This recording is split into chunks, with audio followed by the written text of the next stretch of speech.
tous dans le précieux nom de Jésus. Et je dis aussi very welcome for the students from Fred Hardeman. And we are very happy with your presence. Vous l'avez compris, je salue ces étudiants qui sont là depuis c'est leur première fois en Belgique. I preach for 55 years here and before in France. And I am very happy to preach. Fortunately, I can not preach in the same time in French and English, but your teacher can explain what I say for these 30 minutes. Alors, voilà, comme je l'ai dit, ils peuvent questionner leur professeur sur ce que je vais dire. Et vous-même, vous pouvez, après la prédication ou dans les jours qui viennent ou mercredi, poser des questions.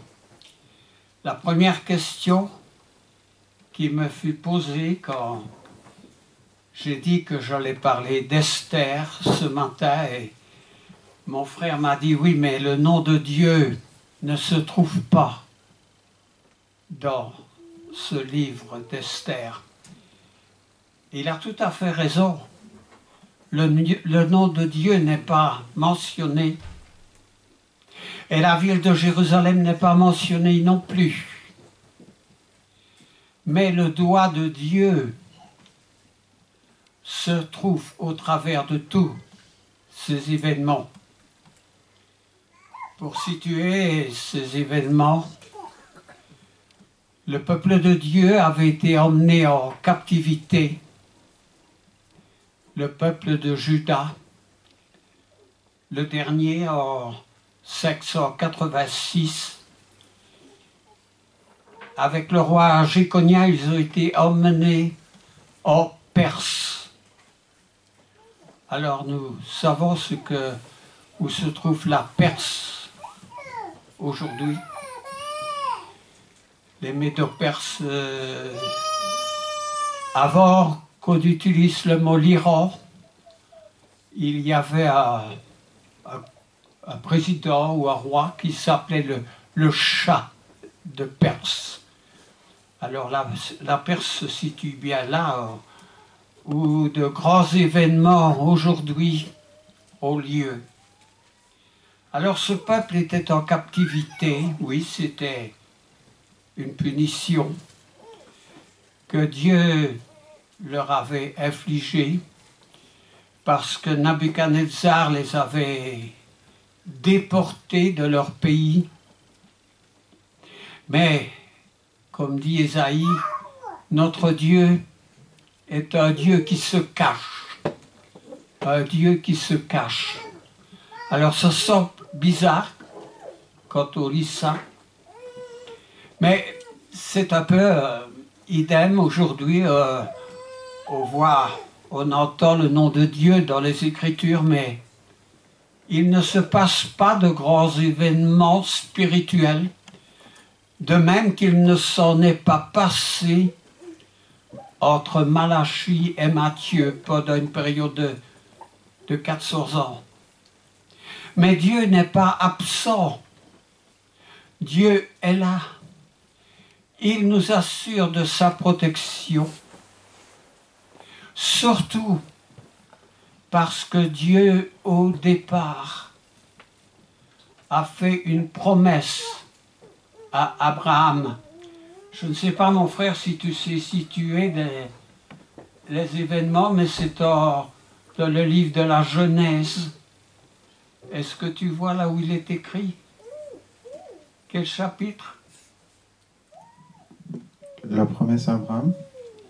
Oui. Toutes les nations seront bénies en ton nom. Alors, ça se situe J'ai même mes feuilles à l'envers.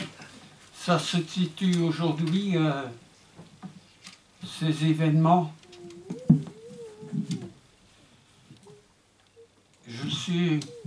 J'ai écrit une quinzaine de pages parce que le sujet m'intéressait, mais après avoir travaillé beaucoup avec mes yeux pendant les 14 derniers jours, ma vue est très faible aujourd'hui. Mais après avoir médité ces choses, et ces choses se trouvent pour la plupart dans mon esprit. Je ne sais pas si tu as pu trouver ces... Je suis pour là aussi, moi, très faible de retrouver et de relire les passages.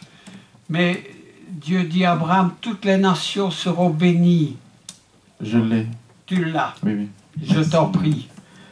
Genèse 12, donc dans les premiers versets. Ouais. L'Éternel dit à Abraham, nom de Jésus, va-t'en de ton pays, de ta patrie et de la maison de ton père, dans le pays que je te montrerai. Je ferai de toi une grande nation et je te bénirai. Je rendrai ton nom grand et tu seras une source de bénédiction. Amen. Oui.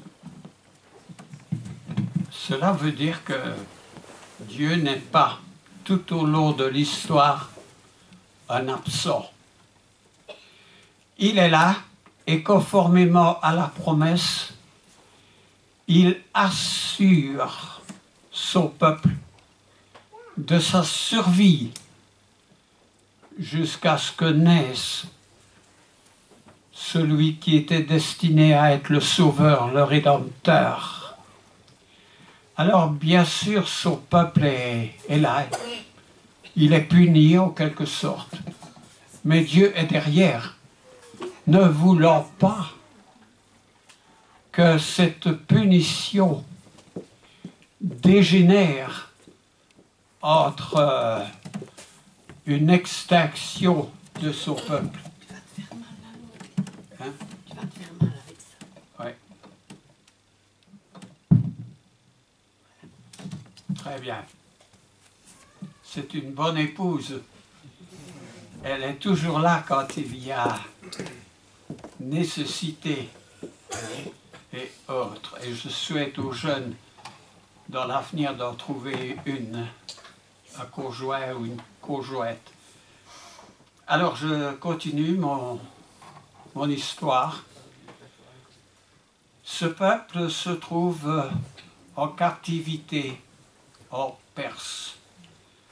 Alors, il y a un roi de Perse qui est appelé Assuérus ou Xerxès. Xerxès, c'est le nom que les Grecs lui donnent.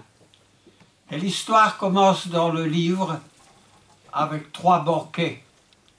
Il y a un banquet que ce roi fait pour les personnalités de ce royaume pendant 180 jours. Puis il y a un autre banquet pendant 7 jours pour les gens de son royaume, de sa capitale. Et en même temps, il y a un banquet qui est donné par l'épouse de ce roi qui est la reine Vashti. Alors le livre va commencer par une confrontation parce qu'il y a un banquet, il y a des verres en or remplis de vin et évidemment sans obligation de consommer plus qu'on a envie. Vous imaginez bien que à force de boire du vin, ils eurent le cœur vivement joyeux. Et le roi demanda à Vashti de venir montrer sa beauté. Mais Vashti refusa. Probablement parce que les convives étaient trop joyeux et parce qu'elle avait une certaine pudeur.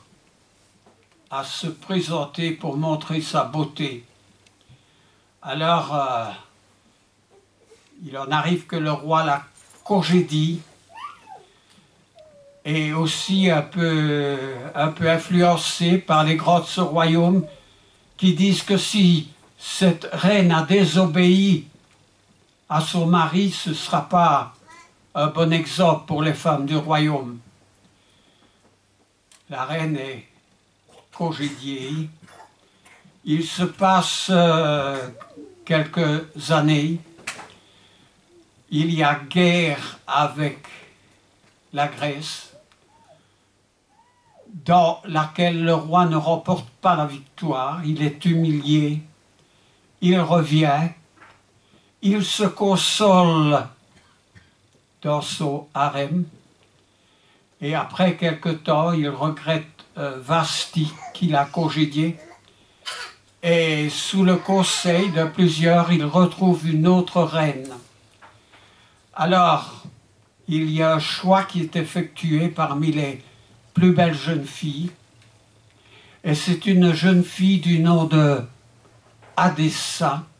Je répète, Hadessa.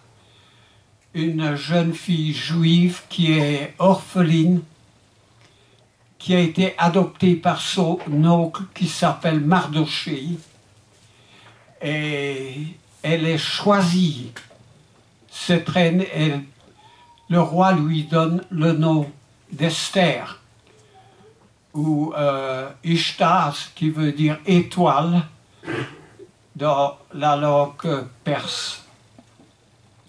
Alors bien sûr, cet oncle Mardochée lui dit, mais tu ne vas pas révéler la nationalité de ta famille, tu ne vas pas dire d'où tu viens, ni qui tu es. Alors, très obéissante, cette jeune fille, parce que c'est une jeune fille de qualité, et je crois que j'ai noté ici quelques qualités. Il est dit d'abord qu'elle est très belle et très modeste. Il y a des versets pour chaque qualité citée ici. Très belle et très modeste. Elle est attrayante. Attrayante. Elle est aussi obéissante. Elle obéit bien à son oncle Mardochée. Elle est humble, qui est une très grande qualité. Elle est courageuse. Ah, voilà une autre qualité. Elle est loyale et stable. Loyale et stable. Bien, ce sont des qualités qui sont nommées dans le livre d'Esther. Mais là, ne sont pas les principales raisons du livre d'Esther. Alors, quand on continue cette histoire, nous trouvons qu'un personnage qui est élevé au-dessus des princes, qui s'appelle Aman. Et l'histoire là devient intéressante parce que Aman est dans la descendance d'une population qui s'appelle les Amécites,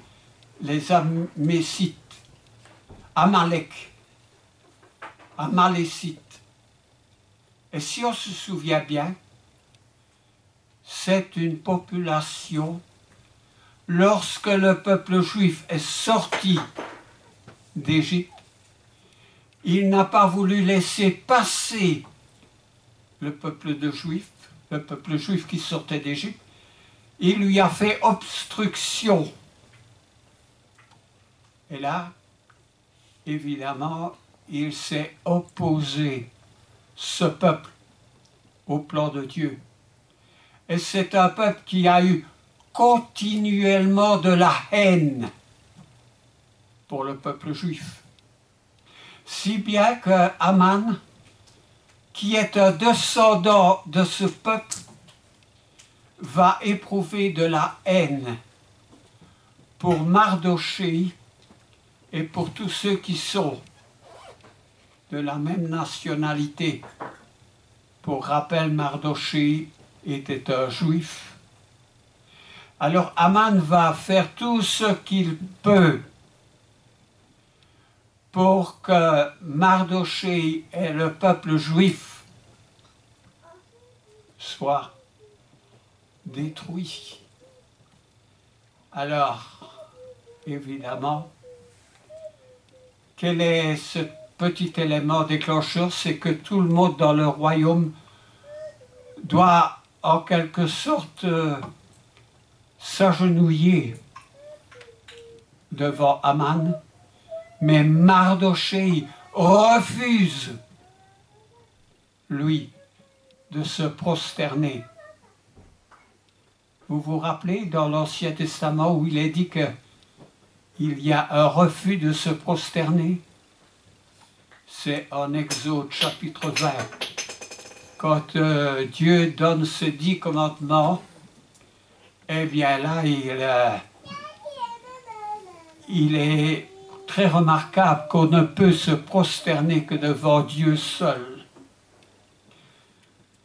Évidemment, Mardochée s'attire les pires ennuis. Et Aman fait en sorte d'obtenir du roi Xerxès une lettre pour envoyer à toutes les provinces afin que les Juifs soient exécutés, qu'il y ait un génocide. Alors, je crois que, je ne sais pas si tu sais la voir, il y a une feuille qui concerne les génocides, parce que nous avons, nous aussi, quelque chose qui concerne le génocide. Un décret qui a été établi en 1948, et il est dit du génocide est taxé de génocide lorsqu'il y a un groupe d'enfants qui est déplacé vers un autre peuple. Lorsqu'il y a atteinte à l'intégrité physique ou morale d'un peuple, il y a génocide. Et il y a des génocides qui sont cités dans l'histoire. Tu as la feuille peut-être? Le génocide arménien, pour rappel, en 1915-1916. Il y a le génocide au Rwanda avec les Tutsis. Il y a génocide dans la Shoah en 1941 jusqu'à 1945 avec les camps de Treblinka et Auschwitz, des camps d'extermination. Et il y a d'autres génocides encore. Je ne sais pas si tu as la page, c'est un peu... Vous l'avez tous mentionné, oui. Il y a Tutsi, vous avez déjà mentionné. Oui. Tu veux les rappeler encore, les génocides? Donc, le génocide arménien, donc 1915 à 1916. On parle de la Shoah aussi, de 44 à 45, donc des camps d'Auschwitz. On parle de génocide de Rwanda en 94. Et des transferts d'enfants vers d'autres groupes, comme vous avez mentionné. Oui. On a entendu parler dans les événements de l'Ukraine de ces choses et du déplacement des enfants aussi. Bien. Alors, bien sûr, la bénédiction de Dieu n'est pas avec les génocidaires, n'est-ce pas? Et là, Dieu va intervenir. J'aimerais bien que tu lises le chapitre, peut-être même 3 et 4, pour nous mettre bien dans la situation. chapitres 3 et 4. d'Esther. C'est ça? Esther à 3 et 4. Oui, oui. Au nom de Jésus. Esther, chapitre 3 et chapitre 4. Après ces choses, le roi Azuréus fit monter au pouvoir Aman, fils d'Amédatha, l'Agagite.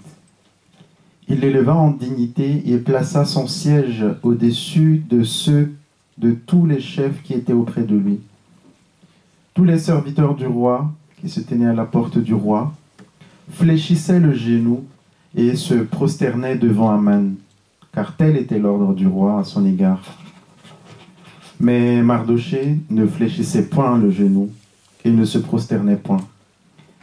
Et les serviteurs du roi qui se tenaient à la porte du roi dirent à Mardochée, « Pourquoi transgresses-tu l'ordre du roi ?»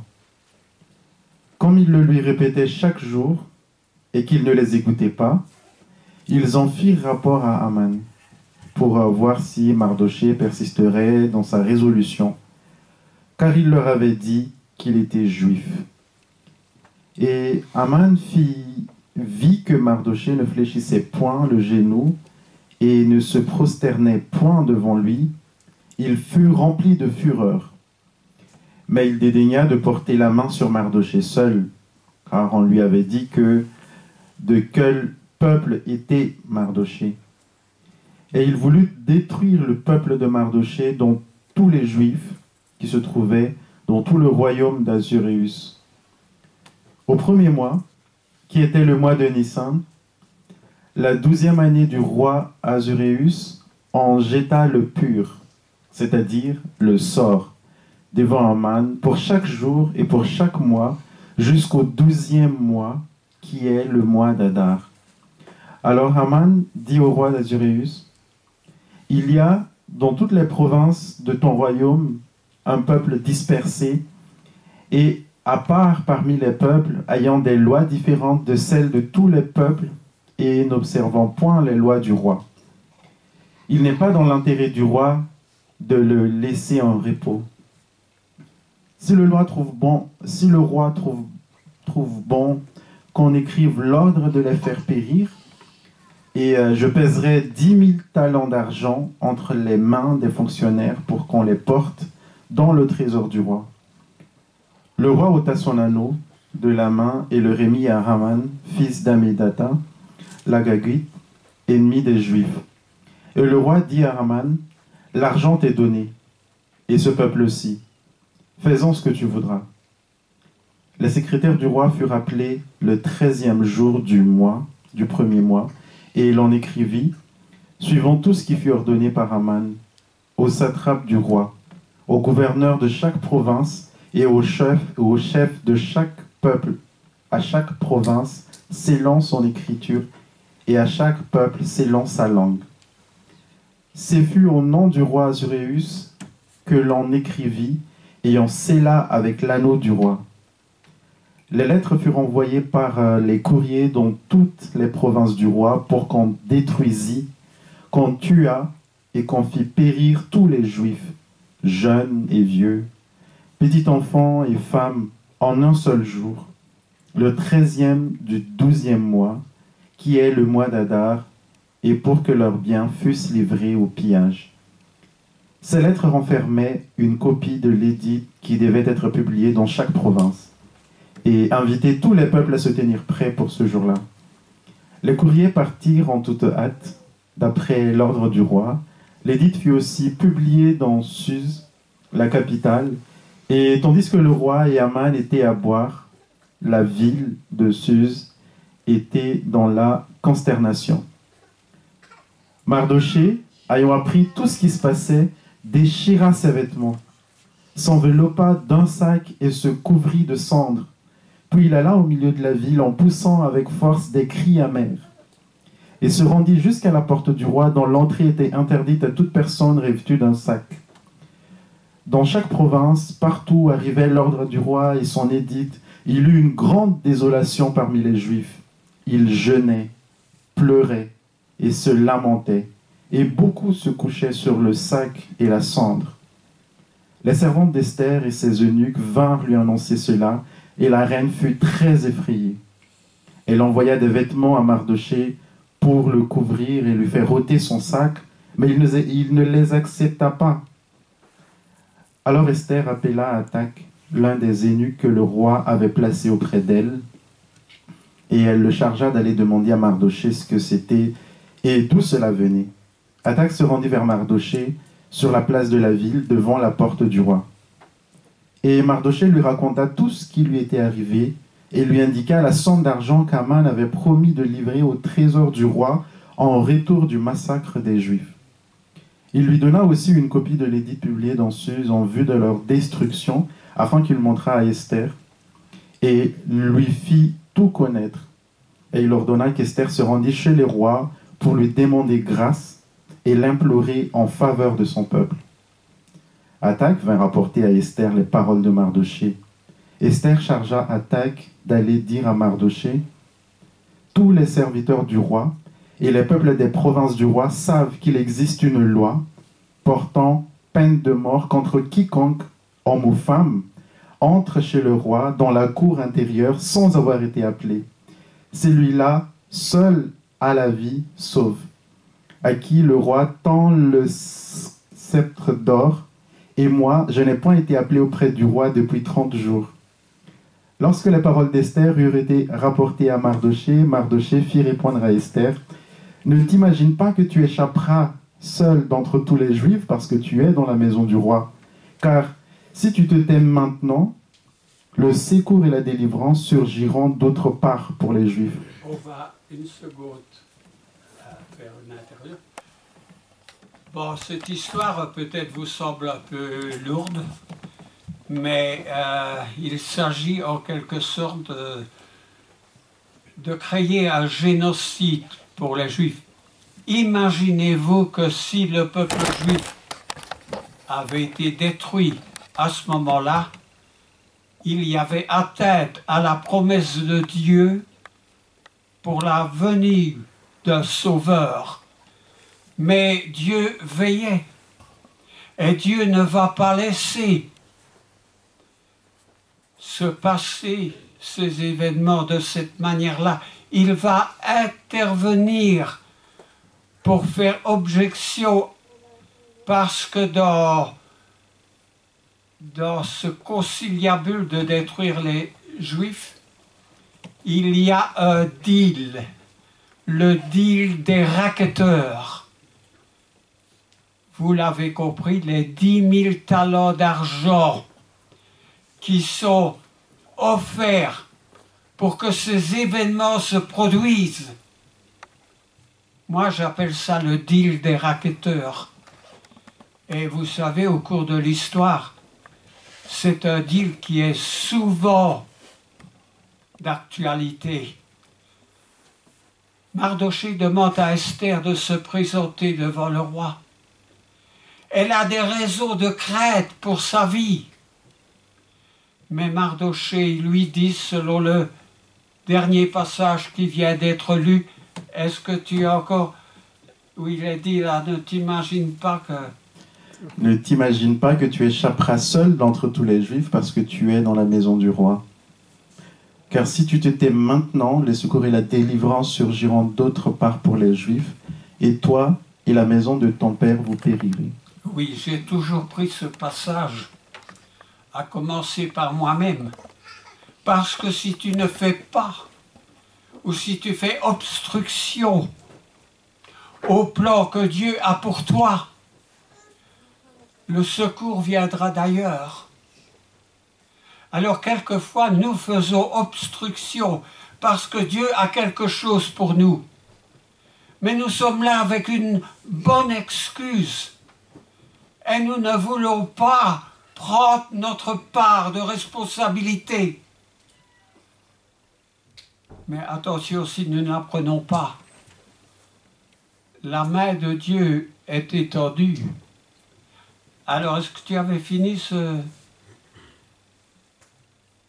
passage, ce chapitre? Les derniers passages du chapitre 4 va dire « Va, rassemble tous les Juifs qui se trouvent à Suse, et jeûnez pour moi sans manger ni boire pendant 3 jours, ni la nuit ni le jour. Moi aussi je jeûnerai de même avec mes servantes, puis j'entrerai chez le roi, malgré la loi, et si je dois périr, je périrai. » Mardochée s'en alla et fit tout ce qu'Esther lui avait ordonné. Amen. Voilà. Oui, j'ai encore à dire à cette histoire parce que Dieu a fait que cet ennemi, Aman, soit dénoncé au cours d'un festin et qu'il soit pendu, parce qu'Aman lui-même avait préparé un échafaud de 25 mètres de hauteur pour pendre Mardochée. Et c'est Aman qui a été pendu. Puis ses 10 fils ont été pendus aussi. Et finalement, un décret du roi a permis aux Juifs de prendre le jour qui avait été destiné pour qu'ils soient exécutés, que les Juifs eux-mêmes tirent vengeance de leurs ennemis. Et cette maison d'Aman fut condamnée. Et ce jour de la condamnation est appelé, est devenu une fête, la fête des Pourim. Alors la fête des Pourim, vous savez que dans l'histoire d'Israël, il y a 7 fêtes qui doivent être observées. La Pâque, les tabernacles, fête des pains sans levain, la fête des gerbes. Mais il y a une 8e fête qui est venue s'ajouter, la fête des Pourim, d'où nous trouvons dans cette histoire la nature de cette fête. Alors je dirais aussi que c'est une fête qui a fait grand bruit, parce que dans la cour de Louis XIV, il y avait 4 écrivains célèbres. Il y avait La Fontaine, il y avait Molière, Boileau et Racine. Racine, lui aussi, avait perdu ses parents dans sa tendre enfance. Et Racine a écrit l'histoire d'Esther, qui a fait de grands bruits à l'époque, à la cour de Louis XIV.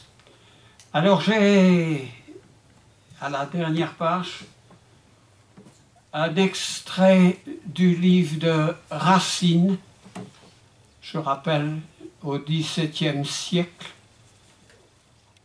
Et je voudrais qu'on lise cet extrait de Racine, qui est un écrivain célèbre.